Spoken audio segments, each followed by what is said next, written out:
Bayangkan sebuah kota tua bernama Solo, di awal tahun 2000.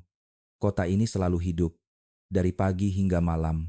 Di sekitar terminal Tirtonadi, suara klakson bus antar kota bersahut-sahutan, becak motor berlalu lalang mencari penumpang, dan para pedagang kecil sibuk menjajakan dagangannya.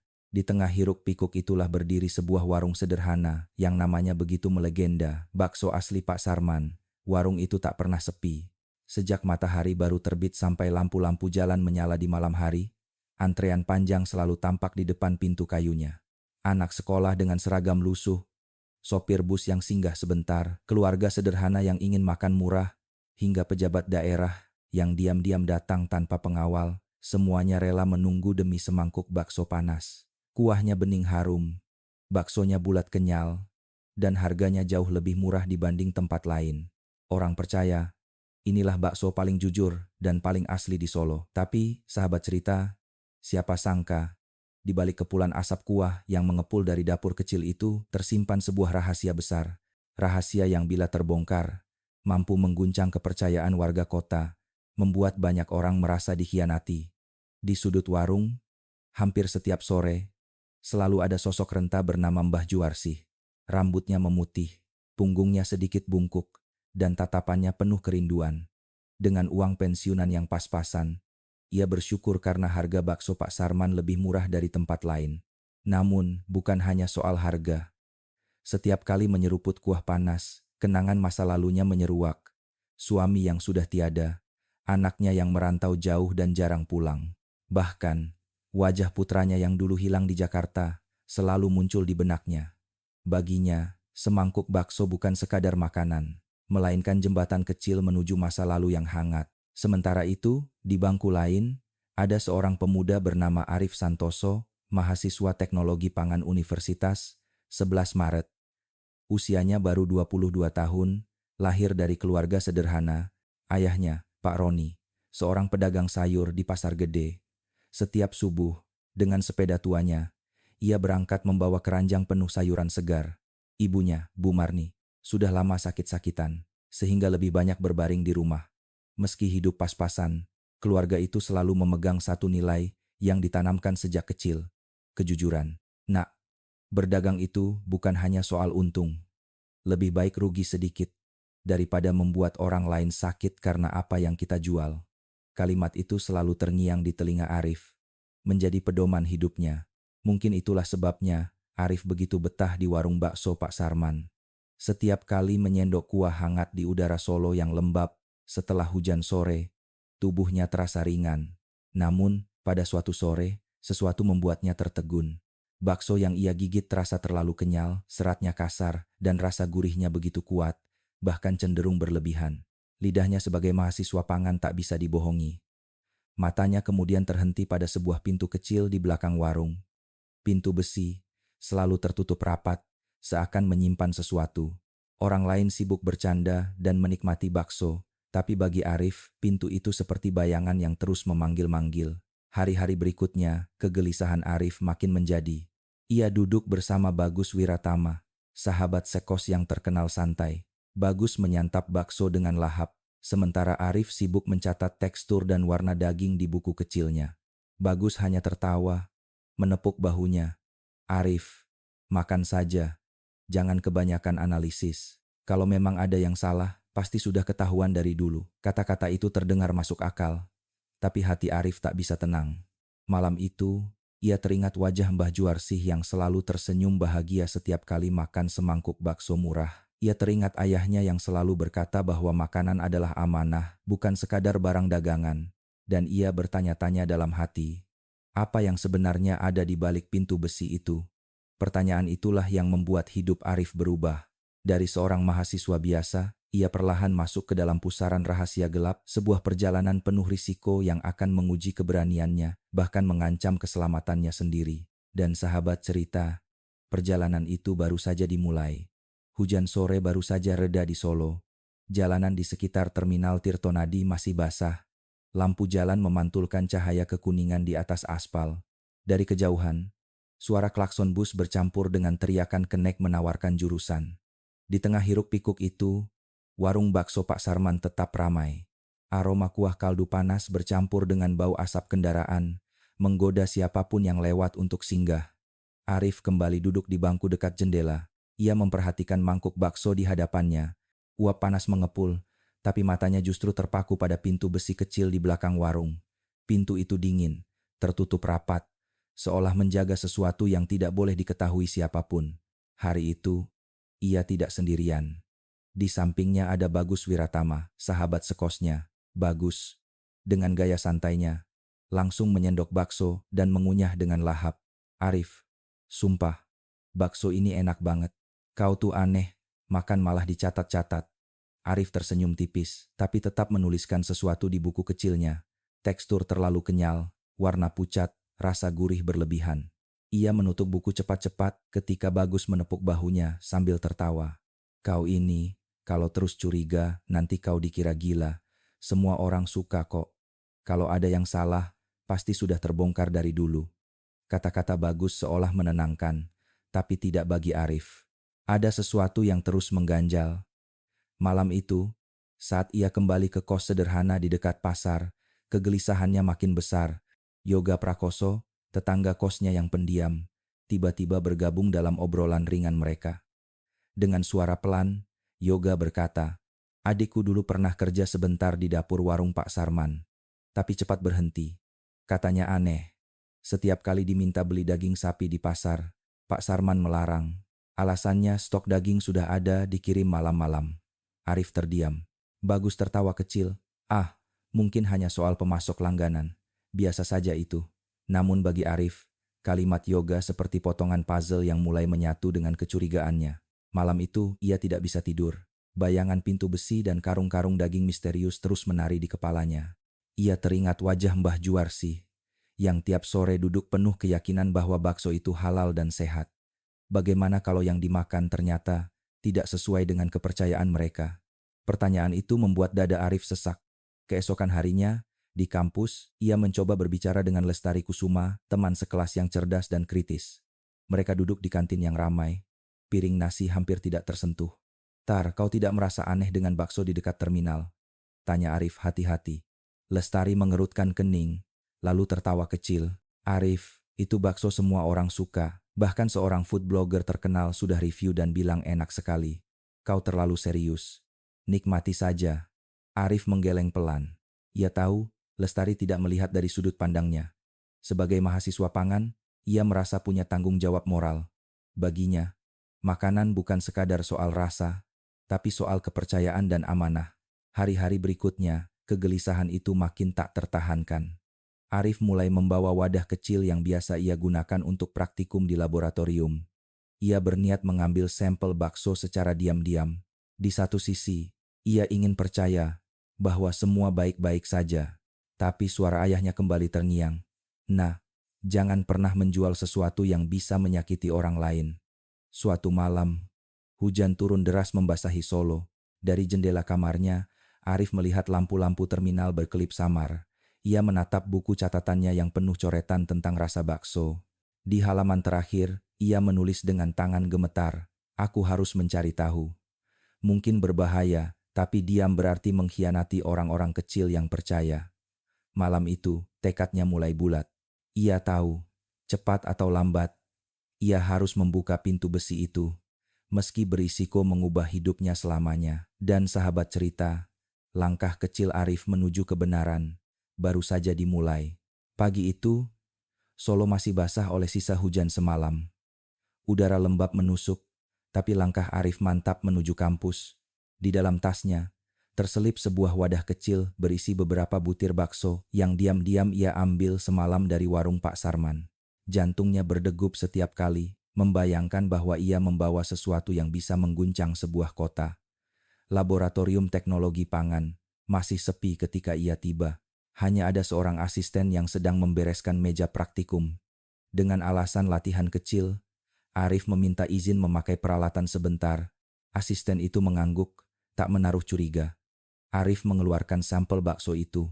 Aromanya kuat, lebih menusuk dibanding bau daging sapi biasa. Dengan sarung tangan, ia mulai membelah satu butir. Seratnya kasar, warnanya pucat. Ia mencatat cepat, tidak homogen, terlalu kenyal, gurih berlebihan. Kemudian ia meneteskan larutan protein sederhana, membandingkan dengan sampel daging sapi segar yang ia bawa. Hasil uji membuat keningnya berkerut. Sampel sapi berubah sesuai teori, jelas dan tegas. Namun bakso itu hanya menunjukkan reaksi samar, tidak konsisten. Ia ulangi 3 kali, hasilnya tetap sama. Arif menatap lensa mikroskop, napasnya tercekat. Serat daging di layar terlihat berbeda, kasar, tidak seperti sapi. Tangannya bergetar. Saat ia menulis kesimpulan sementara, ada kemungkinan bukan sapi murni. Ia duduk lama, menatap hasil uji sederhana itu. Hatinya bergolak. Di satu sisi, ia lega mendapat tanda bukti. Di sisi lain, ia sadar bahwa ini belum cukup. Tanpa bukti resmi, semua bisa dianggap fitnah. Ia teringat wajah ibunya yang sakit-sakitan, teringat Mbah Juarsih yang selalu percaya pada semangkuk bakso murah itu. Air matanya hampir jatuh.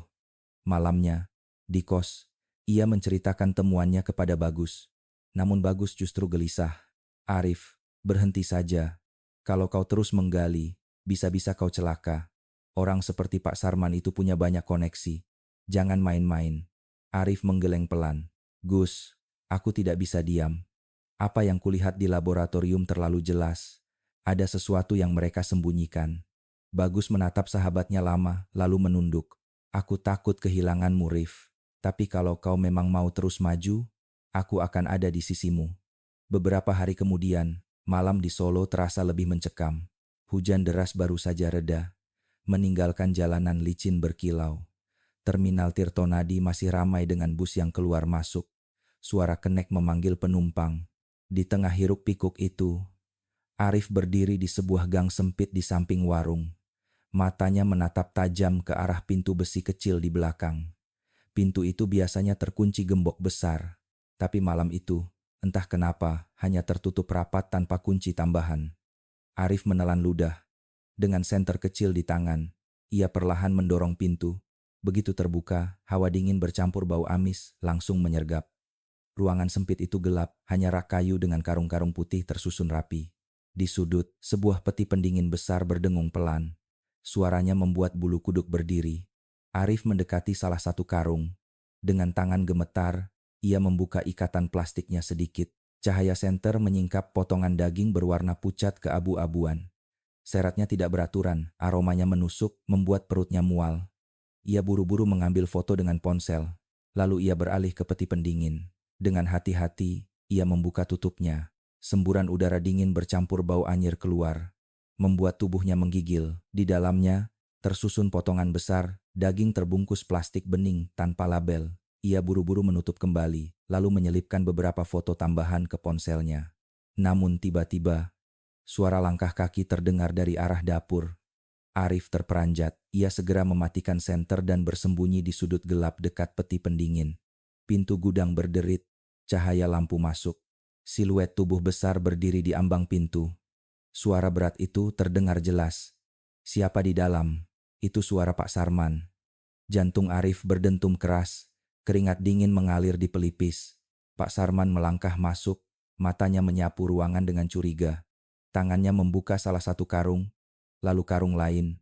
Seolah mencari sesuatu, Arif tahu, jika ia tetap bersembunyi, cepat atau lambat ia akan ketahuan. Dalam sekejap, ia membuat keputusan nekat. Ia melompat keluar dari sudut gelap, berlari menuju pintu gudang. "Berhenti!" teriak Pak Sarman. Suara langkah kaki berat mengejarnya dari belakang. Arif berlari sekuat tenaga. Nafasnya memburu, jantungnya nyaris meledak. Gang sempit yang basah membuat kakinya terpeleset, tapi ia bangkit lagi. Dari jauh, ia melihat sebuah becak motor sedang mangkal. Tanpa pikir panjang, ia melompat naik sambil berteriak, "Bang, cepat, jalan sekarang!" Pengemudi yang kaget langsung mengayuh sekuat tenaga. Dari kaca spion kecil, Arif masih sempat melihat bayangan Pak Sarman berdiri di ujung gang, wajahnya merah padam penuh amarah. Malam itu, Arif selamat. Tapi ia tahu, sejak detik itu, ia tidak bisa lagi mundur. Pagi di Solo terasa berat bagi Arif. Meski matanya sempat terpejam beberapa jam, tidurnya tidak pernah benar-benar tenang. Bayangan gudang pengap dengan tumpukan karung daging pucat terus menghantui kepalanya. Suara teriakan Pak Sarman, langkah kaki berat yang mengejarnya, semua masih begitu jelas di telinga. Di meja belajarnya, Ponsel Arif menyimpan foto-foto yang ia ambil malam itu. Setiap kali menatap layar, rasa takut bercampur dengan keyakinan. Foto-foto itu bukan sekadar gambar, melainkan kunci sebuah kebenaran yang selama ini tersembunyi. Di kantin kampus, Arif duduk diam, menatap secangkir teh hangat yang mengepul di hadapannya. Wajahnya pucat, matanya sayu. Bagus Wiratama datang dengan segelas kopi panas, duduk di seberangnya, lalu berdecak pelan. "Rif, kau kenapa? Sejak kemarin wajahmu seperti orang sakit. Jangan bilang kau masih kepikiran soal bakso itu." Arif menghela napas panjang. Dengan suara lirih ia berkata, "Gus, aku masuk ke gudang malam itu. Aku lihat sendiri karung-karung penuh daging pucat. Aku ambil foto. Mata Bagus langsung membesar. Hampir saja ia menjatuhkan gelas kopi yang dipegangnya. Astaga, kau gila. Kalau sampai ketahuan nyawamu bisa melayang. Kau sadar tidak, Pak Sarman itu bukan pedagang biasa. Dia punya orang-orang yang bisa melakukan apa saja supaya rahasianya tetap terkubur." Arif menunduk, menatap meja kantin kosong. "Aku tahu, Gus, tapi aku tidak bisa diam. Aku teringat Mbah Juarsih yang tiap sore makan di sana dengan senyum lega karena harganya murah. Kalau semua itu kebohongan, aku tidak sanggup membiarkannya." Bagus menghela napas panjang. "Aku takut, Rif. Tapi kalau kau memang mau terus maju, aku tidak akan meninggalkanmu sendirian." Percakapan itu terhenti ketika Lestari Kusuma datang membawa buku kuliah. Ia duduk, menangkap potongan kalimat Arif yang menyebut kata gudang. "Arif, jangan bilang kau benar-benar masuk ke sana," tanyanya dengan tatapan tajam. Arif mengangguk pelan. "Ya, Tar, aku masuk. Aku punya foto. Tapi aku butuh bukti lebih kuat." Lestari menatapnya lama, lalu meletakkan bukunya di meja. "Aku kagum dengan keberanianmu. Tapi kau sadarkan, ini bukan sekadar penelitian mahasiswa. Kalau dugaanmu benar, kau akan melawan orang-orang besar. Mereka tidak akan tinggal diam." Arif terdiam. Kata-kata itu menohok, tapi tekadnya tidak goyah. "Aku sadar, Tar. Justru karena itu aku tidak bisa berhenti." Sore harinya, Arif memberanikan diri menemui dosennya, Bu Ratna Wulandari, dosen senior teknologi pangan yang dikenal tegas sekaligus bijak. Ruangannya sepi, hanya terdengar detak jam dinding dan gesekan kertas. Dengan tangan gemetar, Arif membuka galeri ponselnya dan menunjukkan foto-foto hasil malam sebelumnya.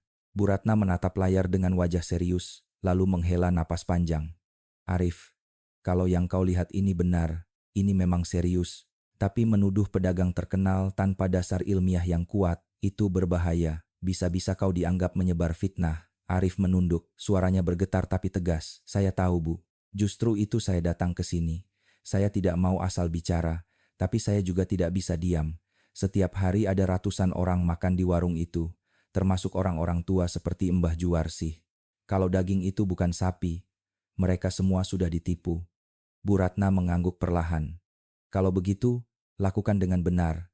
Jangan hanya mengandalkan foto atau firasat. Ambil sampel, uji di laboratorium resmi.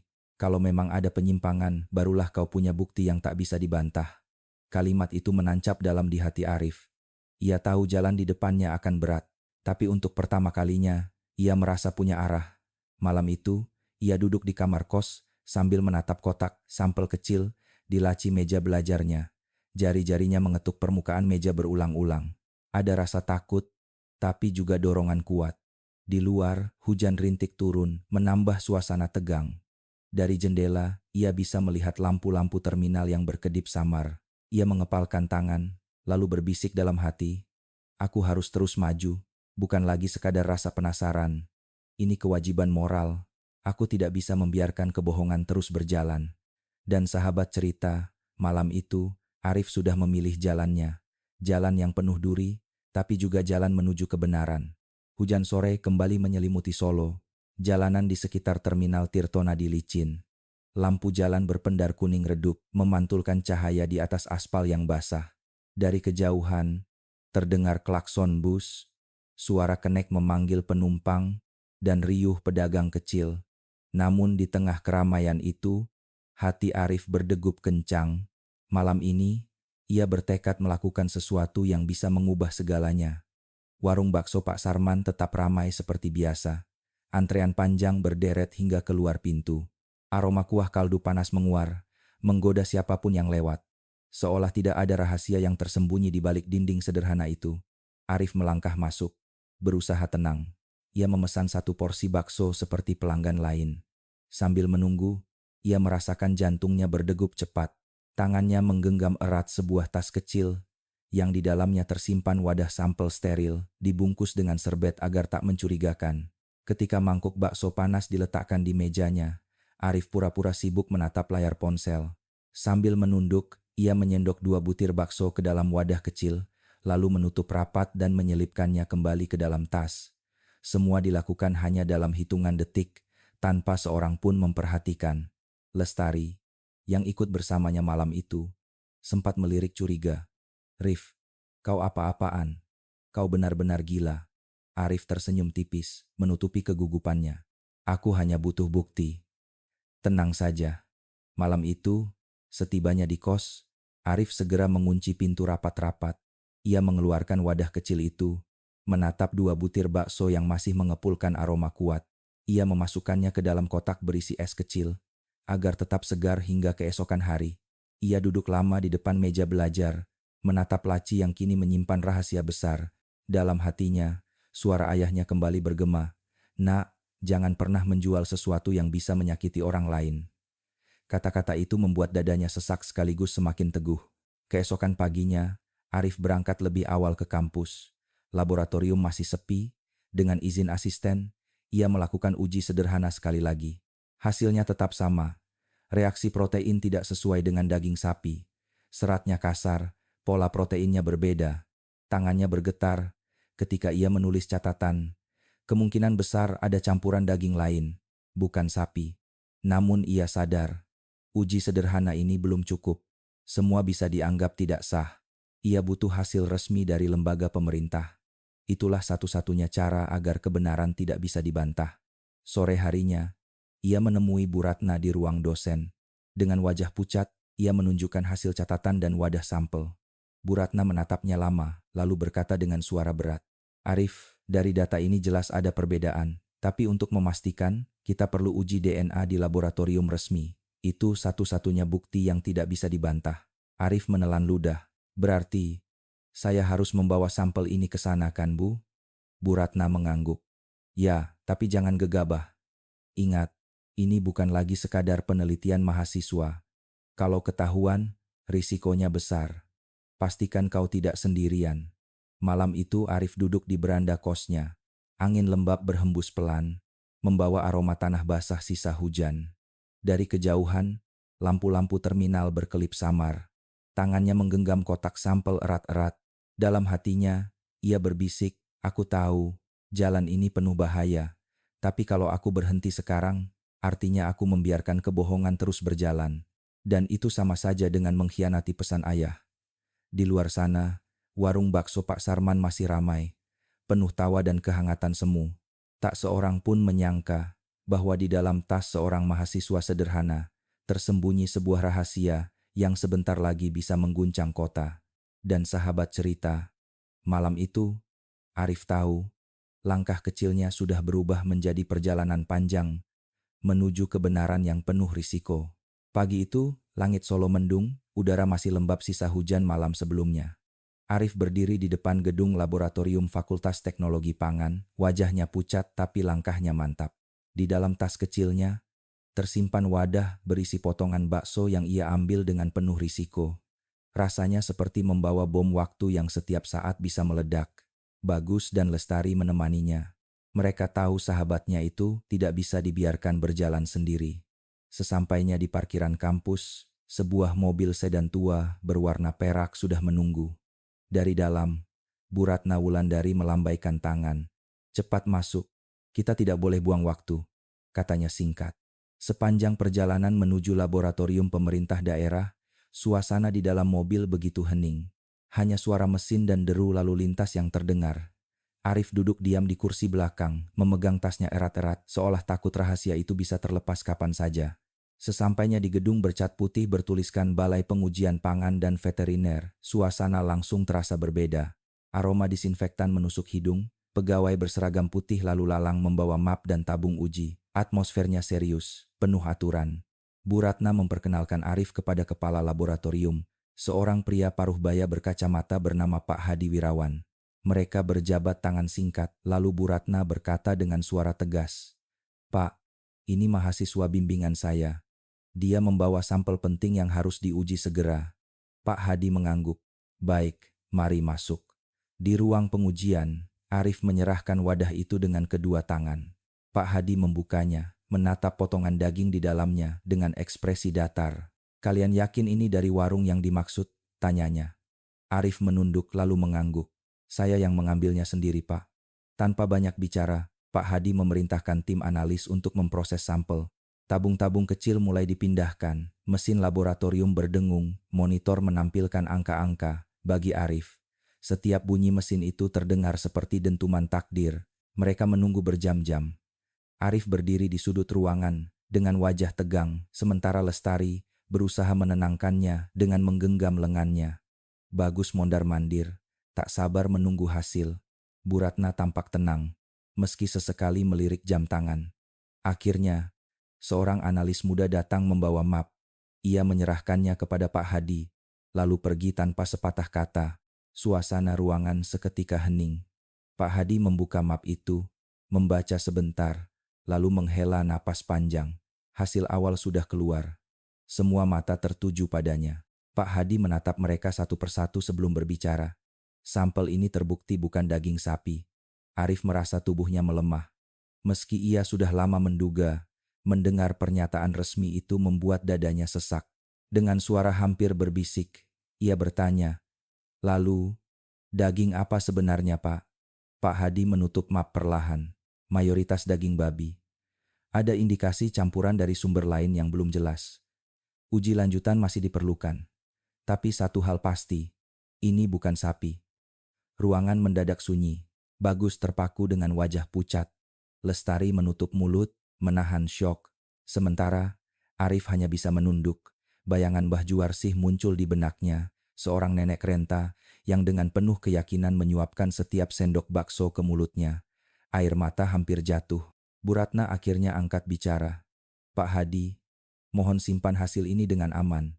Jangan ada kebocoran sebelum waktunya. Dampaknya bisa sangat luas." Pak Hadi mengangguk. "Kami akan jaga kerahasiaan. Tapi kalian harus sadar, ketika kabar ini keluar, banyak pihak akan terguncang." Arif mengangkat wajahnya. Matanya merah. Dengan suara tegas meski bergetar, ia berkata, "Kalau ini benar, berarti ribuan orang sudah ditipu. Mereka pantas tahu kebenarannya." Pak Hadi menatapnya lama. "Anak muda, keberanianmu patut dihargai. Tapi ingat, kebenaran itu seperti api, bisa menerangi, tapi juga bisa membakar. Bersiaplah." Keluar dari laboratorium, matahari sudah tinggi tapi langkah mereka terasa berat. Bagus akhirnya bicara. "Rif, kalau kabar ini sampai tersebar bisa rusuh." Lestari menggeleng pelan. "Tapi apa kita sanggup diam? Kalau tidak ada yang bicara, kebohongan ini akan terus berjalan." Bu Ratna menutup dengan suara tegas. "Kita serahkan dulu ke pihak berwenang. Tapi cepat atau lambat, kebenaran ini akan pecah. Dan saat itu, kota ini tidak akan pernah sama lagi." Arif menatap jalanan padat di depan mobil. Dalam hati ia berbisik lirih. Hampir tak terdengar. Pertanyaannya hanya satu, kapan semuanya akan meledak? Dan sahabat cerita, sejak hari itu, hidup Arif tidak lagi tenang karena ia tahu rahasia besar ini sudah keluar dari genggamannya. Dan di luar sana, ada mata-mata yang mulai mengawasi setiap langkahnya. Hari-hari setelah hasil laboratorium resmi keluar menjadi masa paling berat bagi Arif. Ia merasa seperti membawa bom waktu di dalam tasnya. Setiap kali membuka map berisi laporan itu, jantungnya berdetak kencang. Kertas-kertas itu tidak lagi sekadar data ilmiah, mereka adalah kebenaran pahit yang bisa mengguncang seluruh kota. Di kos sederhana tempat ia tinggal, suasana semakin mencekam. Bagus pernah beberapa kali melihat dua pria asing mondar-mandir di ujung gang. Mereka tidak pernah masuk, hanya berdiri merokok, sambil memperhatikan arah kos Arif. Lestari bahkan mengaku merasa ada motor yang membuntutinya ketika pulang kuliah. Malam itu mereka bertiga berkumpul di kamar sempit Arif. Udara pengap, kipas angin tua berdecit pelan, sementara suara anjing menggonggong terdengar dari kejauhan. Bagus membuka percakapan dengan nada cemas. Rif, sampai kapan kita simpan ini? Rasanya makin bahaya. Orang-orang itu jelas tahu ada sesuatu yang kita pegang. Arif menatap map di meja.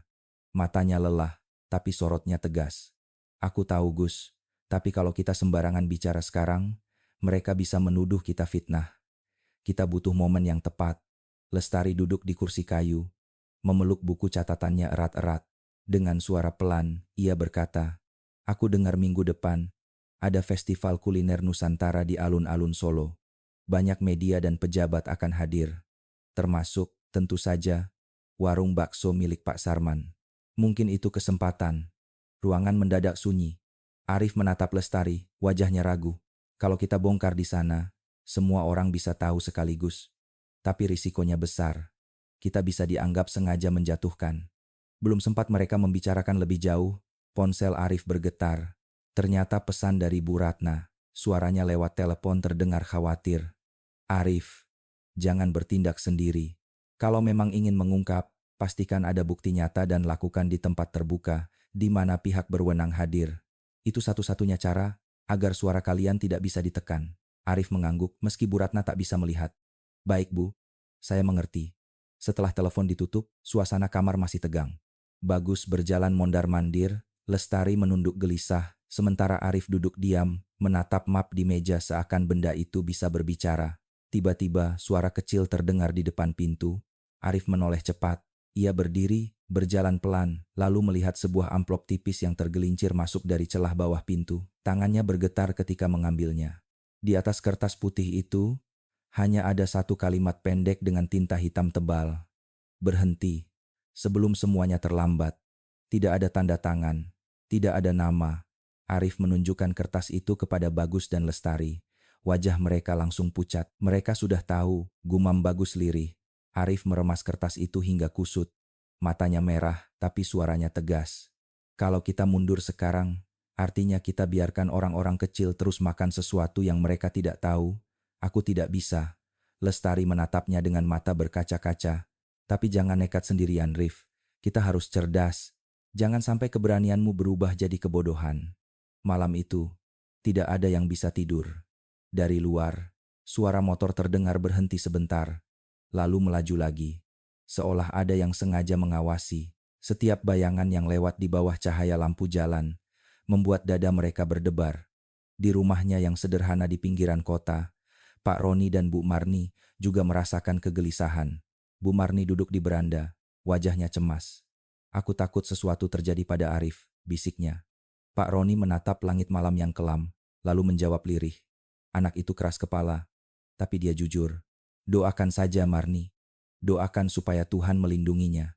Sementara itu, di sebuah ruangan belakang warung, Pak Sarman duduk dengan wajah muram. Asap rokok mengepul di udara. Matanya tajam. Di sampingnya berdiri seorang pria berjaket hitam, wajahnya keras. "Pak," ucap pria itu, "kalau kita biarkan anak itu, dia akan menghancurkan semuanya. Mau tidak mau, kita harus bertindak." Pak Sarman mengangguk pelan. Suaranya berat. "Aku tahu. Jangan sampai anak itu membuka mulut lagi. Lakukan apapun yang perlu." Dan sahabat cerita, malam itu, bayangan ancaman semakin nyata. Arif dan teman-temannya mungkin belum sepenuhnya sadar, tapi mereka sudah masuk terlalu dalam. Jalan kembali sudah tertutup. Yang ada hanya dua pilihan, bertahan atau tumbang. Beberapa hari setelah surat ancaman misterius itu muncul, hati Arif semakin gelisah. Malam-malamnya penuh rasa was-was. Setiap suara motor di luar kos terdengar seperti bayangan yang mengintainya.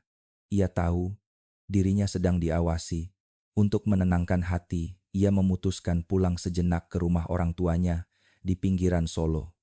Rumah itu sederhana, berdinding setengah bata, dengan halaman kecil penuh tanaman cabai dan sayuran.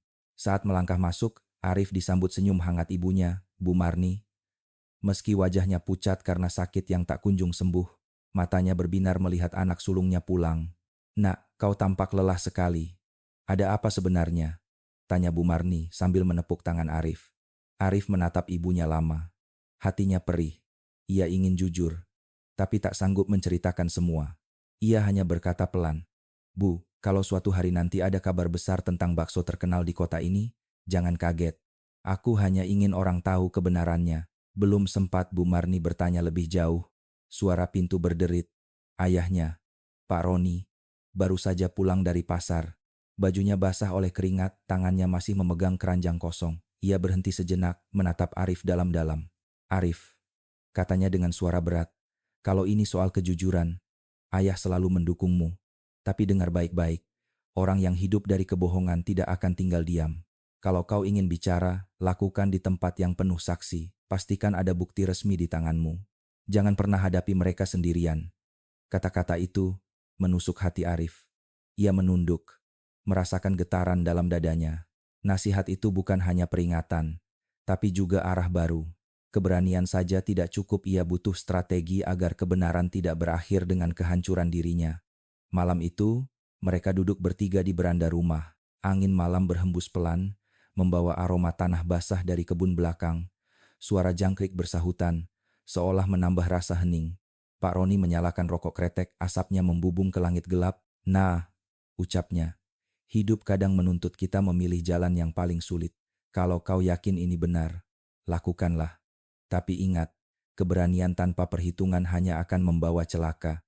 Siapkan dirimu, karena setelah kau melangkah, tidak ada jalan kembali. Arif menatap langit penuh bintang. Matanya berkaca-kaca, tapi hatinya berdebar mantap. Ia tahu, waktunya bersembunyi sudah habis. Sementara itu, di sisi lain kota, warung bakso Pak Sarman masih tampak ramai. Namun di balik dinding dapur, suasana jauh berbeda. Pak Sarman duduk dengan wajah muram, ditemani dua anak buah kepercayaannya. Cari tahu siapa saja yang berani mencurigai. Jangan biarkan mereka merasa aman. Kalau perlu, beri mereka peringatan, katanya dengan nada dingin. Anak buahnya mengangguk cepat. Dari tatapan mata Pak Sarman, jelas sekali ada amarah yang membara. Ia bukan hanya takut kehilangan usahanya, tapi juga kehormatannya di mata kota. Hari-hari berikutnya, bisik-bisik mulai terdengar di pasar. Beberapa pedagang heran kenapa Pak Sarman jarang membeli daging sapi dalam jumlah besar. Warga mulai bertanya-tanya, tapi semua masih berupa desas-desus. Belum ada yang berani bicara terbuka. Di sisi lain, Arif kembali ke kos dengan wajah lebih tenang setelah mendapat nasihat dari ayahnya. Namun, ketenangan itu tak bertahan lama. Suatu malam, ketika ia hendak keluar dari perpustakaan kampus, ia merasa langkahnya diikuti. Jalan menuju kos cukup sepi. Hanya diterangi lampu jalan redup. Suara sepatu menyeret di trotoar terdengar semakin dekat. Arif mempercepat langkah, jantungnya berdentum keras. Ia menoleh cepat, dan benar dua sosok pria dengan wajah asing sedang mengikutinya. Tubuh mereka besar, gerakannya penuh ancaman. Tanpa pikir panjang, Arif berlari. Tasnya terayun-ayun, nafasnya tersengal. Ia menabrak kerumunan kecil di depan warung kopi, membuat beberapa orang menoleh. "Ada apa, nak?" tanya seorang bapak tua. Tapi Arif tidak sempat menjawab, ia terus berlari menuju kos. Setibanya di depan pintu, ia segera masuk dan mengunci rapat-rapat. Bagus dan Lestari yang sedang duduk di kamar langsung terkejut melihat wajah pucatnya. "Arif, ada apa?" tanya Bagus panik. Arif hanya bisa menggeleng sambil menunjuk ke arah luar. Nafasnya masih terengah, tubuhnya gemetar. Malam itu mereka bertiga tidak bisa tidur. Dari luar, suara motor terdengar berhenti sebentar, lalu pergi lagi. Bayangan ancaman semakin nyata. Dan sahabat cerita, sejak malam itu, Arif benar-benar sadar. Pertarungannya bukan lagi sekadar soal kebenaran di balik semangkuk bakso. Ia sedang berhadapan dengan sesuatu yang jauh lebih besar, sebuah jaringan kebohongan yang dijaga dengan kekuatan dan ancaman. Minggu itu, kota Solo tampak sibuk. Spanduk berwarna-warni bertebaran di jalan utama. Festival kuliner Nusantara, alun-alun Solo. Ratusan stan makanan tradisional akan hadir, mulai dari sate, gudeg, hingga bakso. Di antara nama-nama besar yang tercantum, satu nama paling menonjol, bakso asli Pak Sarman. Bagi banyak warga, itu bukan hal mengejutkan. Warung itu sudah dianggap legenda, tapi bagi Arif, nama itu terasa seperti duri yang menancap dalam. Ia tahu, jika festival ini berlangsung tanpa kebenaran terungkap, kebohongan akan semakin mengakar. Di kamar kos yang sempit, Arif, Bagus, dan Lestari duduk mengelilingi meja kecil. Map berisi hasil uji laboratorium resmi terbuka di tengah mereka. Festival ini kesempatan, kata Lestari dengan suara pelan tapi tegas. Media, pejabat, semua akan hadir. Kalau kau ingin bicara, Rif, inilah panggungnya. Arif menunduk. Jemarinya mengetuk meja berulang kali. Aku tahu, Tar, tapi itu juga berisiko besar. Mereka bisa menganggapku sengaja menjatuhkan. Bagus, yang sejak tadi gelisah, akhirnya menimpali. Kalau kau bicara di sana, pendukung Pak Sarman bisa saja langsung menyerangmu. Kau lihat sendiri waktu di festival kecil kemarin, orang-orang hampir naik panggung, suasana hening. Di luar, suara hujan rintik terdengar, menambah tegang pertemuan itu. Arif akhirnya angkat bicara. Aku tidak bisa lagi mundur. Ini bukan soal aku.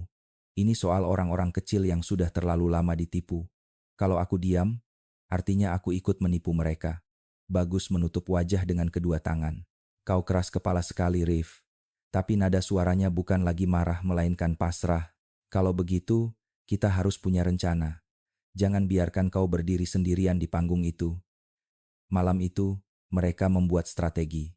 Lestari akan menyiapkan dokumen cadangan untuk berjaga-jaga jika map utama dirampas. Bagus akan memastikan ada mahasiswa lain di antara penonton yang siap memberi dukungan jika suasana ricuh. Dan Arif, ia harus bersiap menghadapi kemungkinan terburuk. Sementara itu, di sisi lain kota, Pak Sarman duduk di ruang belakang warungnya yang kini mulai sepi. Asap rokok mengepul, matanya tajam, dua anak buahnya berdiri di samping, menunggu perintah. Aku dengar anak itu akan datang ke festival. Jangan biarkan dia buka mulut. Kalau perlu, buat dia ketakutan sebelum sempat bicara, katanya dengan suara dingin. Anak buahnya mengangguk cepat. Malam itu juga, mereka mulai bergerak. 2 hari menjelang festival, Bagus mendapati ada motor yang terus membuntutinya.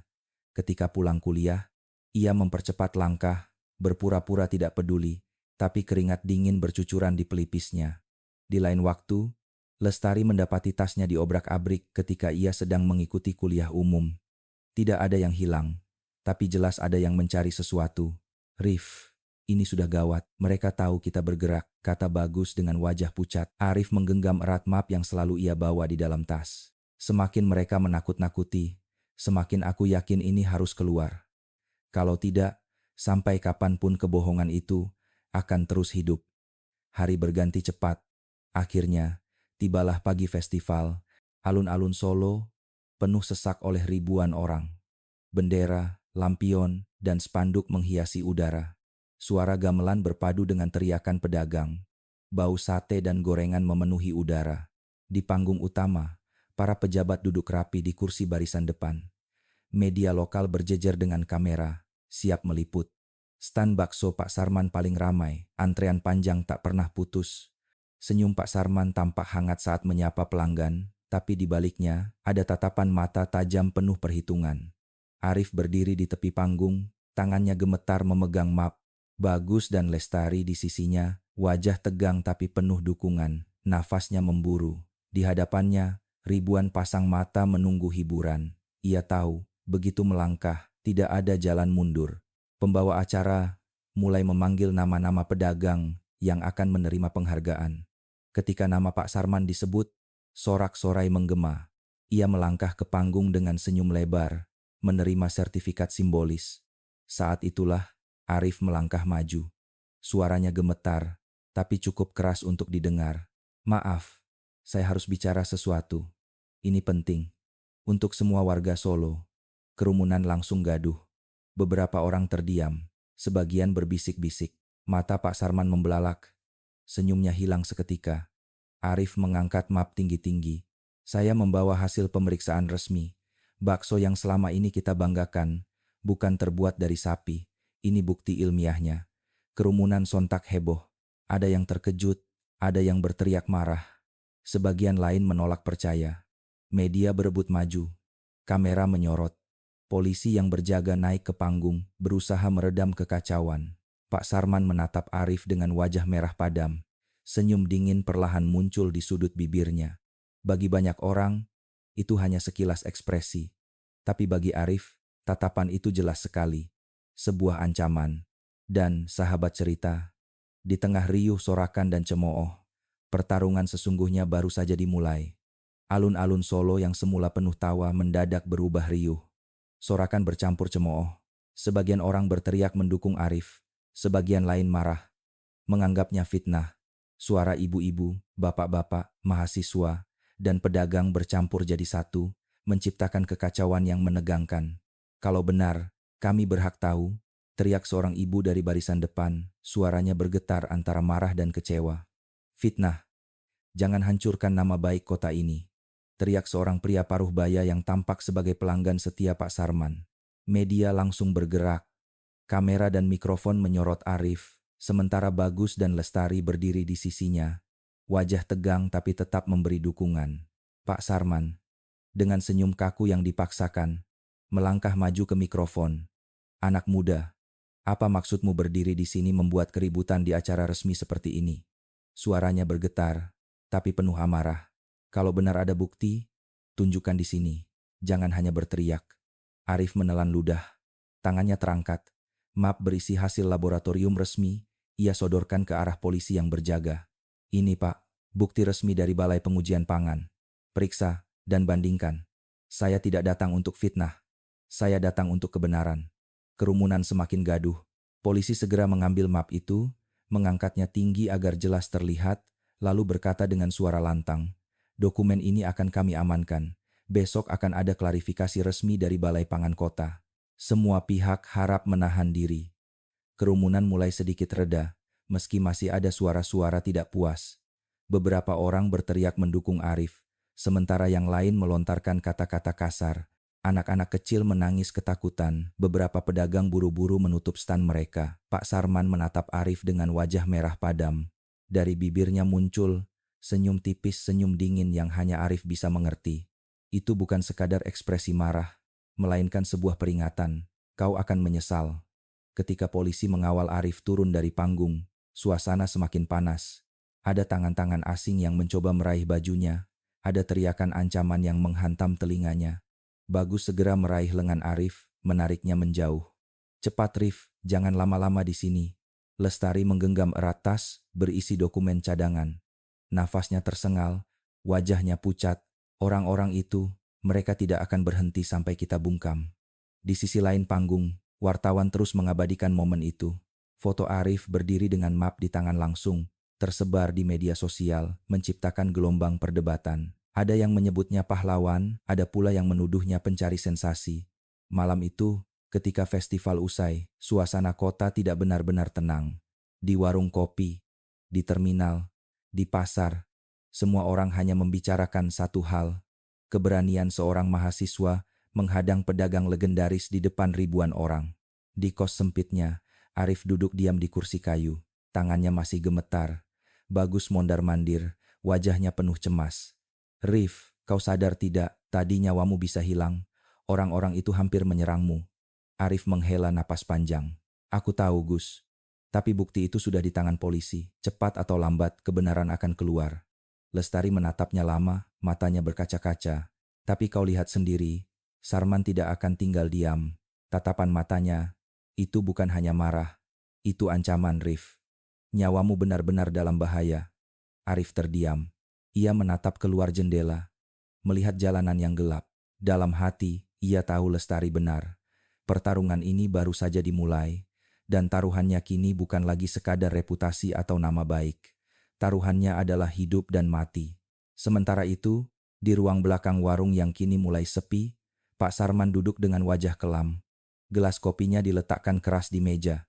Seorang pria berjaket hitam masuk, menunduk hormat. "Pak, semua sudah jelas. Anak itu tidak akan berhenti." Pak Sarman mengepalkan tangan. Suaranya dingin. "Kalau begitu pastikan dia berhenti. Apapun caranya." Dan sahabat cerita, malam itu, di balik senyum dingin dan gelapnya kota, ancaman nyata semakin mendekat ke arah Arif. Keesokan paginya, suasana Solo mendadak heboh. Televisi lokal menayangkan siaran langsung dari kantor Balai Pengujian Pangan Kota. Seorang pejabat berdiri di podium. Wajahnya tegas, suaranya berat. "Berdasarkan hasil pemeriksaan resmi," katanya, "sampel daging yang diambil dari warung bakso Pak Sarman tidak sesuai dengan label yang tertera. Terdapat kandungan daging babi serta campuran lain yang tidak dapat dipertanggungjawabkan. Pemeriksaan lanjutan akan dilakukan." Namun satu hal pasti, bakso tersebut bukan murni sapi. Ruangan sontak riuh. Para wartawan menyorot, kilatan kamera berdesakan. Di rumah-rumah warga, suara televisi mengumumkan kabar itu, membuat banyak orang terdiam dengan wajah pucat. Di pasar, para pedagang berbisik-bisik.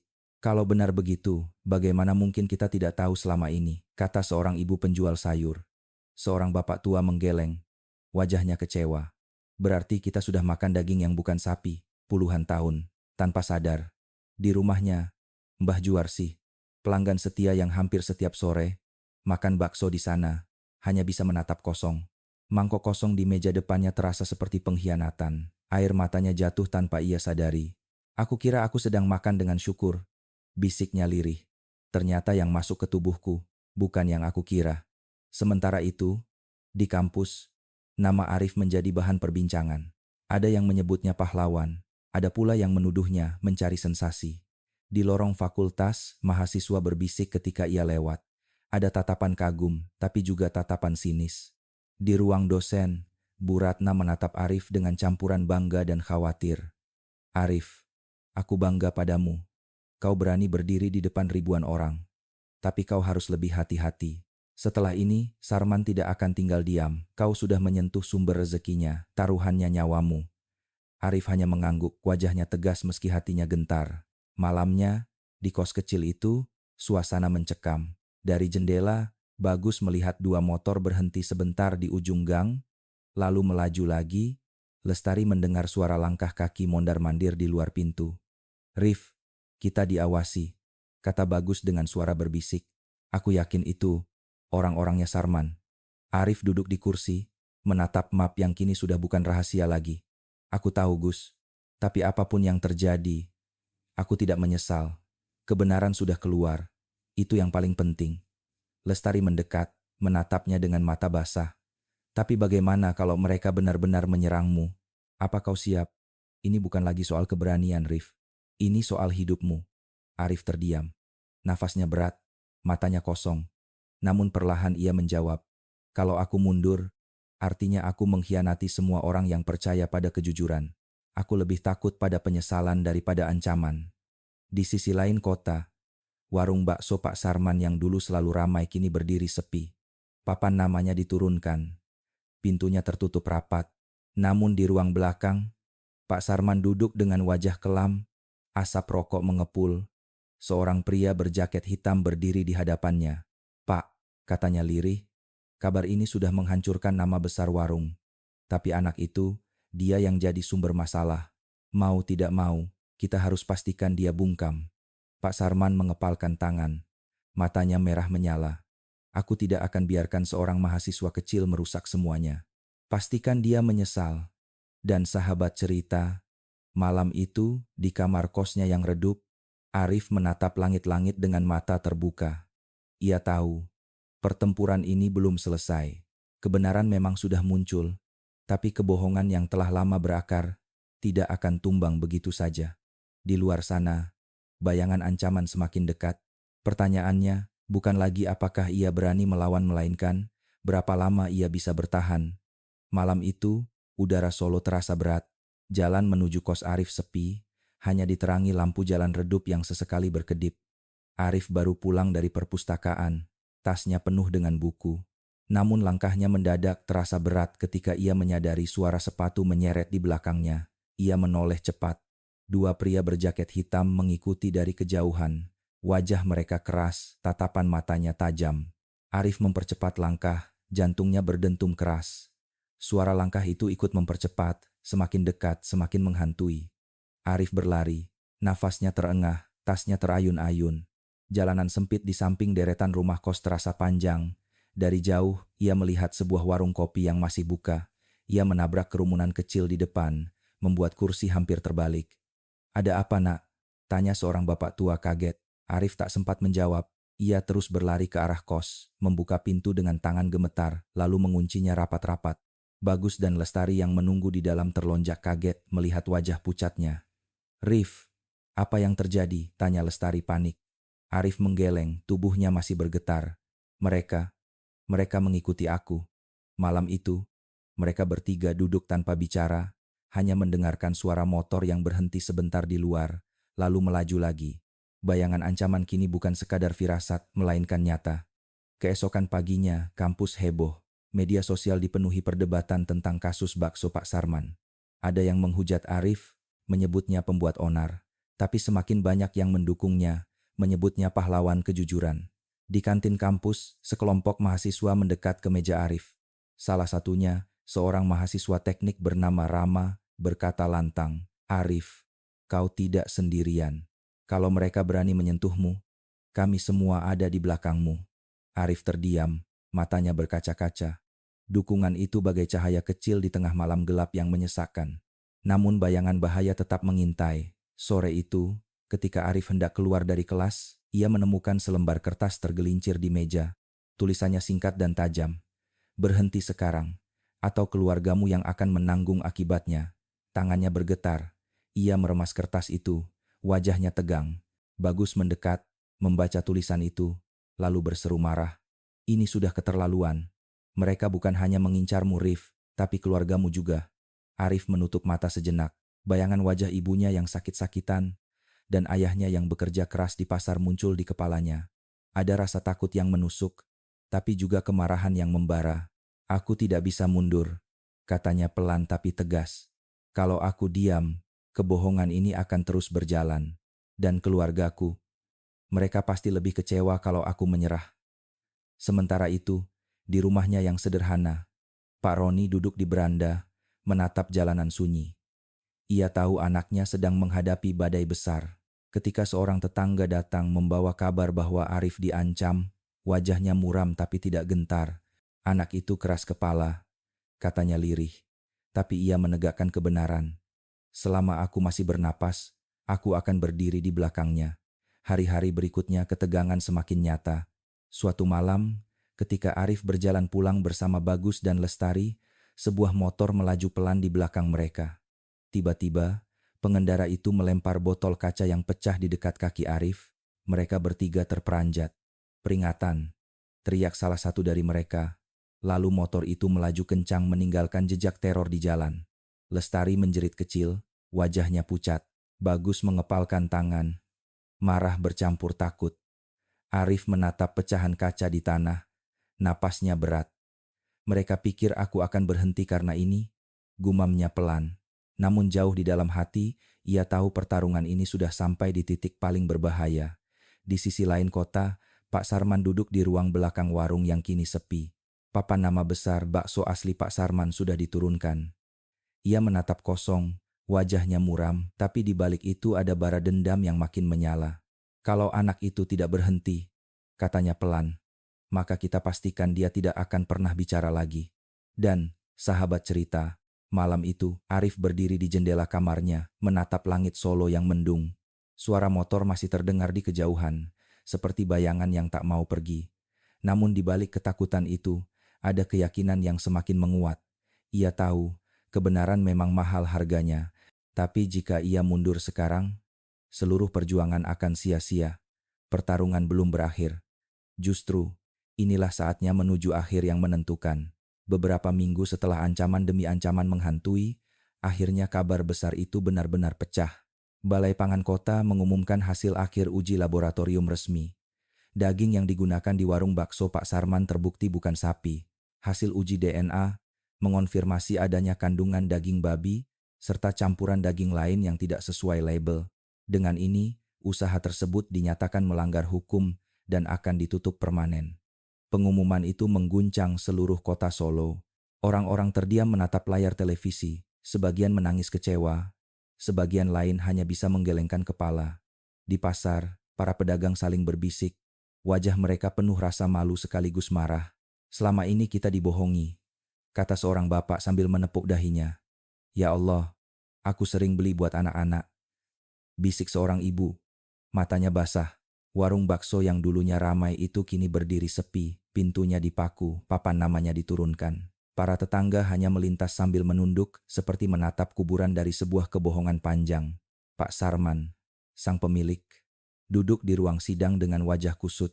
Wajahnya yang dulu dikenal ramah kini penuh kerutan muram. Hakim membacakan dakwaan dengan suara tegas. penipuan konsumen, pelanggaran izin usaha, dan pencemaran pangan. Suara palu diketuk, dan dengan itu, keangkuhan puluhan tahun runtuh dalam sekejap. Di sisi lain, Arif berjalan di kampusnya dengan langkah berat. Namanya kini dikenal banyak orang. Wartawan menulisnya sebagai mahasiswa berani atau pahlawan kejujuran. Beberapa dosen mengangkatnya sebagai contoh bagaimana ilmu bisa menjadi pelindung masyarakat. Namun di hati Arif, semua pujian itu tak berarti banyak. Yang terpenting baginya adalah satu hal, orang-orang tidak lagi tertipu. Suatu sore, ia pulang ke rumah orang tuanya di pinggiran kota. Rumah sederhana itu selalu memberi ketenangan yang tak tergantikan. Ibunya, Bu Marni, menyambut dengan senyum lembut meski tubuhnya masih lemah. "Nak," katanya pelan, "ibu bangga padamu. Kau berjuang bukan untuk dirimu sendiri, tapi untuk semua orang kecil seperti ibu." Ayahnya, Pak Roni, duduk di kursi bambu, menatap anaknya lama. Matanya berkaca-kaca. "Kau sudah menepati pesan ayah, Nak," ucapnya lirih. "Jangan pernah biarkan orang lain sakit karena kebohongan dalam dagang. Dan kau telah melampaui ayahmu." Arif tersenyum, menunduk hormat. Air matanya jatuh tanpa ia tahan. Sementara itu, Mbah Juarsih duduk di teras rumahnya. Perempuan tua yang dulu hampir setiap sore makan di warung itu, kini hanya menatap kosong ke jalan. Ketika seorang tetangganya bertanya, ia berkata lirih, "Aku memang kecewa, tapi aku juga bersyukur. Kalau tidak ada anak muda yang berani bicara, mungkin sampai mati aku tidak pernah tahu apa yang aku makan." Ucapannya membuat banyak orang di kampung terdiam, merenung panjang. Hari-hari pun berjalan. Kota kembali ke ritme biasa, tapi luka kepercayaan itu tetap ada. Banyak warga kini lebih hati-hati memilih makanan. Para pedagang mulai lebih terbuka soal dagangannya. Dan nama Arif, mahasiswa sederhana dari keluarga kecil, terus disebut-sebut sebagai simbol keberanian. Di kampus, Bu Ratna duduk bersama Arif di halaman fakultas. Angin sore berhembus lembut, suara burung sesekali terdengar. "Arif," katanya dengan senyum penuh kebanggaan, "kau telah menunjukkan bahwa ilmu bukan hanya soal nilai. Ilmu adalah amanah untuk melindungi masyarakat. Itulah tujuan sejati dari seorang yang menuntut ilmu." Arif mengangguk, matanya menerawang jauh. "Saya hanya tidak ingin orang-orang seperti Mbah Juarsih tertipu lagi, Bu. Mereka makan dengan penuh rasa syukur, tapi kebahagiaan itu dibangun dari kebohongan. Itu yang paling menyakitkan." Malam itu, Arif berdiri di halaman kosnya, menatap langit penuh bintang. Udara tenang, hanya suara jangkrik yang menemani. Ia menarik napas panjang, lalu tersenyum tipis.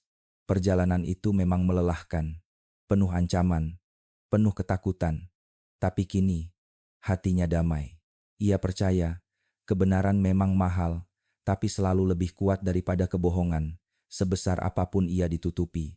Kisah tentang Arif dan bakso Pak Sarman berakhir di sini, tapi jejaknya akan selalu tertinggal di hati banyak orang. Ia telah membuktikan bahwa kejujuran adalah pondasi kehidupan, bahwa makanan bukan hanya untuk mengenyangkan perut, tapi juga membawa keberkahan atau keburukan bagi tubuh dan jiwa. Dan yang paling penting, bahwa satu orang yang berani berkata benar bisa mengubah nasib banyak orang. Sahabat cerita, semoga kisah ini menjadi pengingat bagi kita semua untuk tidak pernah menukar kejujuran dengan keuntungan sesaat. Karena cepat atau lambat, kebohongan akan terbongkar, dan yang tersisa hanyalah penyesalan. Kalau kalian merasakan pesan dari cerita ini, tinggalkan komentar, bagikan pengalaman hidup yang pernah kalian alami. Dan jangan lupa untuk menyukai serta berlangganan, agar tidak ketinggalan kisah-kisah penuh makna berikutnya. Semoga kita semua selalu diberi keberanian untuk membela kebenaran, dijauhkan dari makanan yang meragukan, dan diberkahi rezeki yang penuh keberkahan.